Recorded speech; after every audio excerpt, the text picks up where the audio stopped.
Just had these for the post. A set of opening devices, specifically designed for keys. So you just find the one you need and then jam it in.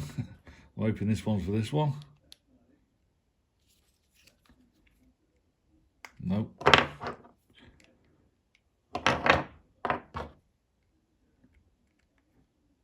That better. So that's it. You see the chip there. So good tools. You can struggle to open these if you ain't got the right stuff. I was using the Swiss Army knife, which was good, but if you got the right tools, even better.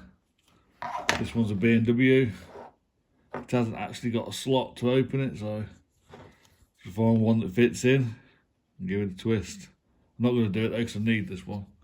Just wanted to show you these tools. I've seen one where they're all on the same handle, so all in one tool like that.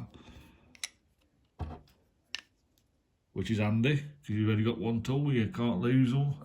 But for £2, I'm happy with them. So I'd get a set of them if I was you, for opening tools and for opening keys. I'm sure they're going to be useful for other things as well.